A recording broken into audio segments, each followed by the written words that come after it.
Shalom, irmãos, em tempos de angústia vamos falar de esperança. Nós vamos finalizar o estudo, sobre a Guerra das Descendências.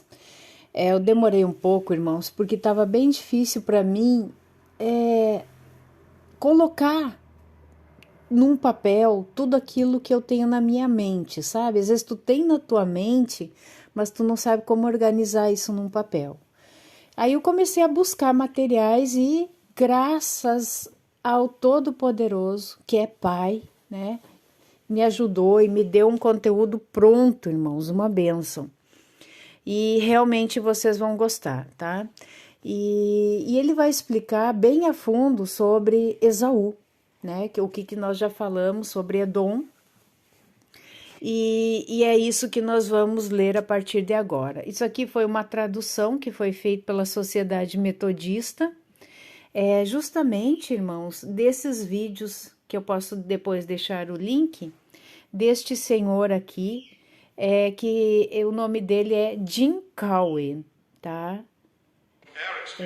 Esse senhor aí, ó. Tá? Ele vai falar então sobre Esaú, passado, presente e futuro. Tá? Mas nós vamos ler aqui nesse conteúdo aqui que foi traduzido por Pedro A.D. Rezende em 2015.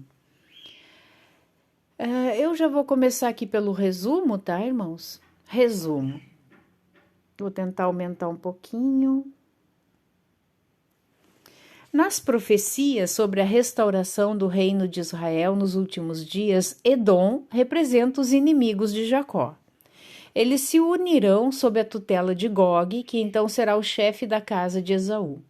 Obadias teria tido uma visão dessa confederação, ocupando, em relação a Israel, configuração semelhante à que o reino de Edom ocupou nos tempos do profeta. Obadias registrou a frase: "E os teus valentes, ó Temã, estarão atemorizados, para que do monte de Esaú seja cada um exterminado pela matança, por causa da violência feita a teu irmão Jacó.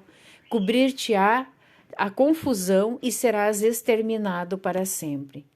Também registrou que, abre aspas, "porquanto o dia do Senhor está perto, sobre todas as nações como tu fizeste, assim se fará contigo, o teu feito tornará sobre a tua cabeça, pois como vós bebestes no meu santo monte, assim beberão de contínuo todas as nações, sim, beberão e sorverão e serão como se nunca tivessem sido, mas no monte de Sião haverá livramento, e ele será santo, e os da casa de Jacó possuirão as suas herdades. E a casa de Jacó será fogo, e a casa de José uma chama, e a casa de Esaú palha, e se acenderão contra eles e os consumirão, e ninguém mais restará da casa de Esaú, porque o Senhor o falou." Estudaremos com a ajuda da história como estas profecias podem ser interpretadas à luz das demais, inclusive como elas ajudam a elucidar as ainda não cumpridas, conforme estão registradas nas escrituras sagradas da Bíblia. Então, aqui ele dá toda a programação, mas já vamos direto para o estudo 1, tá? Esaú é Edom, figurativamente. Esaú, como modelo de pessoa ou nação, foi a antítese do que Deus queria em seu povo. Nesse estudo, veremos o contraste entre Esaú e Jacó e como a história desses personagens atravessa o tempo, uma história que nos afeta até hoje e futuramente. Do mesmo ventre e da mesma linhagem, mas totalmente diversos em caráter, escolhas que se repetem criam hábitos, hábitos que se cultivam forjam valores, valores que são promovidos formam o caráter. Esaú, homem de carne, Jacó, homem do espírito, mas com problemas semelhantes. O nome Esaú ocorre 100 vezes na Bíblia, Edom, Edomeu ou Edomita. 11 vezes no Velho Testamento, nenhuma no Novo Testamento, incluindo Idumeia, Seir e Dumá. São 252 referências, comparativamente Jacó 377, Abraão 311 e Israel 2.575 referências. O personagem e sua descendência devem ser importantes no esquema das coisas. Comecemos então pela primeira referência bíblica nesse sentido. Respondeu-lhe o Senhor: 2 nações há no teu ventre, 2 povos se dividirão das tuas entranhas. Entranhas, né? Aqui está estranhas. E um povo será mais forte do que o outro povo, e o mais velho servirá ao mais moço. Gênesis 25, 23. Almeida Corrigida Fiel. Ali ele coloca em inglês, né? Goi, nação, em Hebreus o número, né, de Goi. Nações, nations, né? Anota aqui. Porque 2 alusões a nações e a povos. Quais as diferenças entre os conceitos no hebraico? Observe que em inglês e em hebraico, people, significa não só povo e gente, mas também pessoas, e que na época da escrita de Gênesis, nação, goi, que também significa gentil, era neologismo, isto é, um termo que ganha novo ou mais significados, por necessidade linguística, geralmente via analogia. Propósito de Deus para Israel. Segundo Paulo, em Romanos, capítulo 9 a 11, o propósito de Deus para Israel não termina com a crucificação do Messias. Romanos 9, 9 ao 13, porque a palavra da promessa é esta: por este tempo virei, e Sara terá um filho, e não somente esta, mas também Rebeca, quando concebeu de Isaque, nosso pai. Porque não tendo eles ainda nascido, nem tendo feito bem ou mal, para que o propósito de Deus, segundo a eleição, ficasse firme, não por causa das obras, mas por aquele que chama, foi-lhe dito: o maior servirá ao menor. Como está escrito: amei a Jacó e odiei a Esaú. Em referência ao profeta Malaquias: eu vos tenho amado, diz o Senhor. Mas vós dizeis: em que nos tem amado? Não era Esaú irmão de Jacó? Disse o Senhor: todavia amei a Jacó e odiei a Esaú, e fiz dos seus montes uma desolação, e dei a sua herança aos chacais do deserto. Malaquias 1, 2, 3. Então aqui ele mostra as ruínas de Petra, capital de Edom. E no mapa aqui vocês têm a visão também, né, de Edom aqui. Toda essa região alaranjada, né? Continuando então. Plano de Deus para Edom. Prosseguindo com a profecia de Malaquias. Ainda que Edom diga: empobrecidos estamos, porém tornaremos a edificar os lugares desolados. Assim diz o Senhor dos Exércitos: eles edificarão e eu destruirei, e lhes chamarão termo de impiedade, e povo contra quem o Senhor está irado para sempre. E os vossos olhos o verão e direis: o Senhor seja engrandecido além dos termos de Israel. Malaquias 1, 4 ao 5. O que começou com Davi, conforme narrado em 2 Samuel. Da Síria e de Moabe, dos filhos de Amon e dos filisteus e de Amaleque, dos despojos de Hadadezer, filho de Reobe, rei de Zobá. Também Davi ganhou nome, voltando ele de ferir os sírios no Vale do Sal, a saber, a 18.000. E pôs guarnições em Edom, em todo o Edom pôs guarnições, e todos os edomeus ficaram por servos de Davi. E o Senhor ajudava Davi por onde quer que ia. 2 Samuel 8, 12 e 14. Narrado também em 1 Crônicas, os quais Davi também consagrou ao Senhor, juntamente com a prata e ouro que trouxera de todas as demais nações, dos edomeus, dos moabitas, dos filhos de Amon e dos filisteus e dos amalequitas. Também Abissai, filho de Zeruia, feriu a 18.000 edomeus no Vale do Sal. E pôs guarnições em Edom, e todos os edomeus ficaram por servos de Davi, e o Senhor guardava a Davi por onde quer que ia. 1 Crônicas 18, 11 e 13. A aparente confusão entre sírios e edomeus, na discrepância entre essas duas narrativas, pode estar relacionada à grafia, parecida no hebraico. talvez refletindo um traço marcante do caráter de Edom. E cresceram os meninos, e Esaú foi perito na caça. Gênesis 25, 27.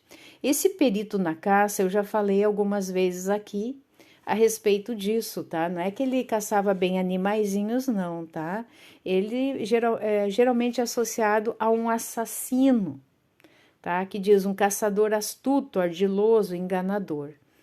Nota, na era em que Esaú cresceu, a do arco e flecha, uma habilidade essencial ao caçador era de se camuflar para surpreender ou capturar a presa.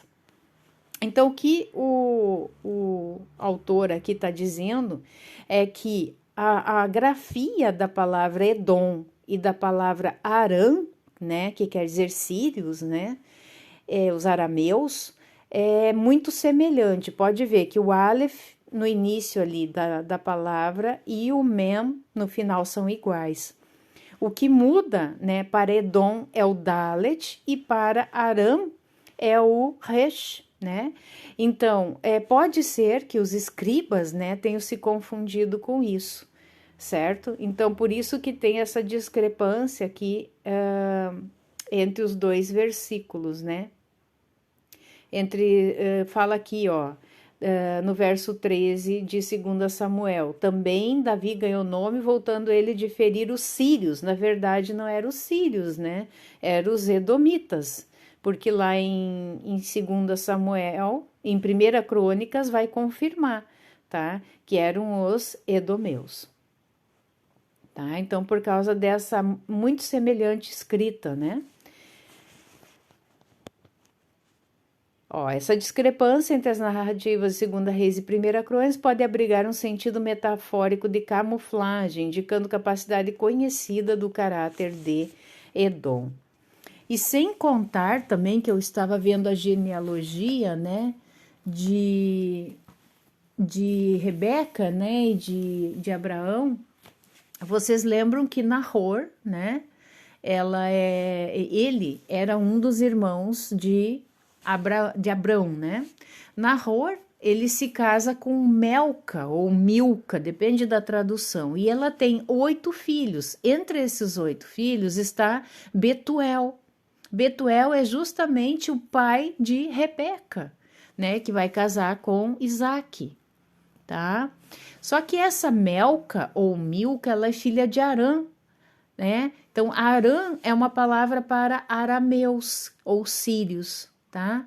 Então, pode ser que daí já venha toda essa genealogia, depois, né, arameus e sírios aí como o próprio autor fala aí, neste sentido metafórico de camuflagem. Simbolismo. O simbolismo relacionado ao caráter contrastante dos gêmeos se amplia, já ao nascerem. E cumprindo-se os seus dias para dar à luz, eis gêmeos no seu ventre. E saiu primeiro ruivo e todo como um vestido de pelo, por isso chamaram o seu nome Esaú. Depois saiu seu irmão, agarrado, né, com a sua mão ao calcanhar de Esaú, por isso se chamou seu nome Jacó. E era Isaque da idade de 60 anos quando os gerou. Cresceram os meninos, Esaú foi homem perito na caça, homem do campo, mas Jacó era homem simples, habitando em tendas. O nome do segundo que nasce evoca no sufixo 2 significados importantes.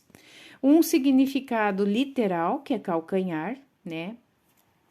Então, calcanhar, que vincula os gêmeos pelo gesto no parto, e possivelmente também pelo que ambos representam no simbolismo profético do plano de Deus para nos resgatar das consequências do pecado original. Então, aqui está a palavra Yaakov, né, que é Jacó, foi traduzido como Jacó, tá? Que Deus o proteja. Ekev, que seria a raiz, né, é calcanhar. Akov, né, enganador, astuto, insidioso. Então, aqui em Gênesis 3,15 diz assim: porém, inimizade entre a sua, né, a da mulher, semente, e a tua, né, de Satanás, semente. Esta te ferirá a cabeça e tu lhe ferirás o calcanhar. Então, aqui ele está dando a referência justamente do que nós estamos estudando, esta guerra de descendências, tá?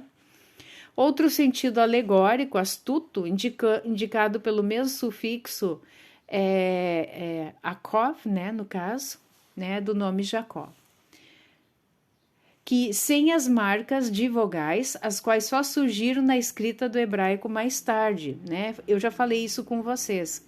Se você vê na escrita hebraico de Akev e Yaakov, não muda nada, né? Porque estes sinais chamados massoréticos não existiam no tempo lá antigo, né? Isso foi incluído muito depois pelos massoretas, né?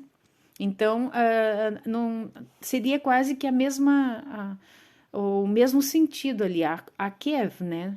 Aí depois eles botaram a Kov, mudando ali os sinais massoréticos. Então, as quais só surgiram na escrita do hebraico mais tarde, também, conforme a vocalização, designa esse traço de caráter de Esaú, que alimentou a inimizade entre ambos, manifesto na projeção psicológica que Esaú exibe em Gênesis 27:36. Este traço, não só em sentido pessoal de íntima camuflagem, mas também em sentido figurado, no que ambos representam. Em termos de tipos de gente, ante o plano redentor de Deus para a humanidade, alguns estudiosos sugerem que Jacó, ao nascer, segurava o calcanhar de Esaú para se proteger de pisões em sua cabeça, desferidos pelo irmão que tentava sair primeiro durante o parto. O significado do nome inteiro, que Deus o proteja, reforça esses dois significados alegóricos, sentidos figurados no sufixo do nome Yaakov. Algumas questões para refletir. Foi Deus que originou a luta entre o bem e o mal, entre o espírito e a carne, no ventre de Rebeca e no interior de cada um de nós? Se foi ou não, ela nos deu antes o livre-arbítrio e também nos dá uma estratégia para vencermos rumo à vida eterna com Ele? Como executar essa estratégia? Como nossa experiência individual se reflete na experiência de Rebeca e a trajetória da humanidade, na história dos dois tipos de gente que dela se dividiram. Na verdade, não se dividiram, né, ali com Rebeca, né? Isso já aconteceu lá no Jardim do Éden, a questão de Eva com a serpente, né? A luta entre o espírito e a carne. E Isaac orou insistentemente ao Senhor por sua mulher, porquanto era estéril. E o Senhor ouviu as suas orações, e Rebeca, sua mulher, concebeu. E os filhos lutavam dentro dela, então disse, se assim é, por que sou eu assim? E foi perguntar ao Senhor, e o Senhor disse, 2 nações há no teu ventre, 2 povos se dividirão das tuas entranhas. Gênesis 25, 21 ao 23. Nota, a luta no ventre de Rebeca era séria a ponto dela temer pela própria vida. Eles assim, ó, não era só aquele mexer de 2 fetos na barriga. Era uma luta, irmãos. Eles lutavam entre si no ventre de Rebeca, tá? Paulo descreve o contexto individual desta luta em Gálatas 5:16 ao 18. Esaú simboliza o tipo de gente em que a natureza carnal domina definitivamente a natureza espiritual. Este simbolismo surge da origem dos nomes. A palavra Esaú tem raiz no verbo assá, que no hebraico significa fazer, realizar. Alguns dicionários mencionam ainda um significado antigo que derivou e persiste no idioma árabe, que é ser peludo, um cabrito peludo. Esaú, então, quer dizer feito ou fazedor, e também peludo. O primeiro e o terceiro sentidos refletem o fato do seu caráter nunca ter mudado na vida, por crescimento espiritual, por exemplo, ao contrário de Jacó. Então, ele sempre permaneceu uma pessoa carnal, nunca espiritual. Quanto a Jacó, o gesto de nascer agarrado ao calcanhar de Esaú também sinaliza que ele seria afligido na vida por sua conexão à natureza carnal. Deus passou os 147 anos seguintes tentando soltar, figurativamente, os dedos de Jacó do calcanhar de Esaú. Tal é a história das vidas dos que buscam a santificação em Cristo, né? É essa luta que nós temos, né, para vencer a carne e fazer sobressair o espírito. A nossa techuvá, né, irmãos? Ao fazer definitiva a sua opção carnal, trocando sua primogenitura e com ela a herança prometida por Deus a Abraão e Isaque para sua descendência por um guisado, sob justificativa de estar, abre aspas, a ponto de morrer, fecha aspas, de fome, Esaú passa a ser também Edom, nome derivado da raiz hebraica Dan, né? Que significa vermelho ou rosado, como nascer, a mesma raiz das palavras para Adão, guisado vermelho, campo, seu habitat. E amava Isaque a Esaú, porque a caça era de seu gosto, mas Rebeca amava Jacó. E Jacó cozera um guisado, e veio Esaú do campo, estava ele cansado. E disse Esaú a Jacó: Deixa-me, peço-te, comer desse guisado vermelho, porque estou cansado. Por isso se chamou Edom.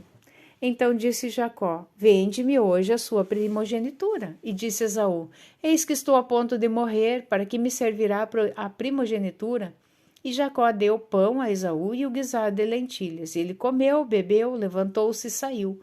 Assim desprezou Esaú a sua primogenitura. Já falei isso lá nos primeiros vídeos, né, da série. Gênesis 25, 28 ao 34. Considerando a opção de prender em armadilha Zaid na boca de Esaú, para a tradução ao trecho grifado, Isaque teria sido levado a preferir Esaú por conta das manipulações e intrigas pelas quais ele se fazia de herói ou de vítima, levando o pai no bico, né? Uma expressão que a gente usa muito, né? Então, na verdade, Esaú ele era um adulador, fazia as vontades do pai, né? Fazia as vontades em termos, né? Então, dois tipos ou formas, modos, maneiras, jeitos, feitios de gente. Esaú e Jacó, né? Dois tipos de gente. Esaú nasceu peludo, né? Há apócrifos que dizem que ele já nasceu, inclusive, com dentes, né? Totalmente peludo, como se fosse um animal mesmo. Até com dentes ele tinha já. Tá? Então, nasceu peludo, todo avermelhado, pronto e acabado. Quanto ao caráter, principalmente, né? Nasceu normalmente agarrado ao calcanhar do irmão gêmeo. Então, Jacó era um bebê normal. Esaú, um caçador ardiloso. Jacó, um pastor esforçado. Esaú, um homem do campo, né? Campo sempre dá referência a mundo, né? Jacó, um homem comum. O Esaú era querido pelo pai, pelas qualidades de caçador. E Jacó querido pela mãe, né? Pelas respostas de Deus, ele questiona aqui, seria pelas respostas de Deus? Esaú desprezou sua primogenitura por razões egoístas, né? Momentâneas. Jacó buscou a primogenitura por razões espirituais. Na profanação, tornou-se o que queria. Edom, semelhante a Adão. Na tribulação, Jacó, né, tornou-se a linhagem da promessa. Israel, ele prevaleceu com Deus. Esaú, odiado por Deus, Jacó, amado por Deus. Ao longo da vida, Esaú foi enganoso. Então, ao contrário, já expliquei também em outros vídeos que o sistema religioso cansa de pregar que o enganoso, o enganador é Jacó, né? Prestem atenção. Então, Gênesis 27, 36. Tacanho, mesquinho, idólatra, Jeremias 27, 3, 49, 7. Egoísta, Ezequiel 25, 12. Fornicador, pobre de espírito, Gênesis 28, 6, 9. E furioso, 2 Crônicas 25, 14. Prometeu matar seu irmão gêmeo depois do luto pelo pai, Gênesis 27, 41. Em vingança pela partição da herança referente à primogenitura que acompanhou a bênção final paterna, envolvendo trapaça de Jacó, armada e exigida pela mãe de ambos. Gênesis 27. Em termos de psicologia contemporânea, podemos dizer que o tipo de gente referido em Gênesis 25, 23 e representado por Esaú na narrativa bíblica corresponde às personalidades com desordens classificadas no aglomerado Cluster B. Cluster B é aquele dá o diagnóstico, né? Do que são esses cluster B. São aqueles com transtorno de personalidade antissocial e transtorno da personalidade narcisista, isto é, os que, em alguma medida, têm, resumidamente, das seguintes características. Primeira característica, a ausência de empatia pelos outros e suas necessidades, isto é, literalmente, uma incapacidade de reconhecer os outros, mesmo como entidades externas, com suas necessidades e escolhas próprias. Segunda característica, hábito patológico, instalado desde cedo, de mentir para garantir as necessidades e obter recursos de outros através de meios de exploração e manipulação, ou seja, prática da comunicação voltada para suscitar simpatia artificial e ou de métodos comunicativos indiretos para triangular outros em conflitos fabricados que podem ser explorados. Terceira característica, instabilidade emocional intensa, variando através de distintos estados emocionais em rápida sucessão. Por exemplo, a partir de uma percepção idealizada, rapidamente desvalorizar e descartar pessoas quando não são mais consideradas úteis ou cometer contra elas alguma ofensa percebível. Quarta, então, característica, percepção paranoica de um mundo hostil, no qual as pessoas de bom coração são percebidas ou como fracas ou como disponíveis para serem tomadas por exploração cruel.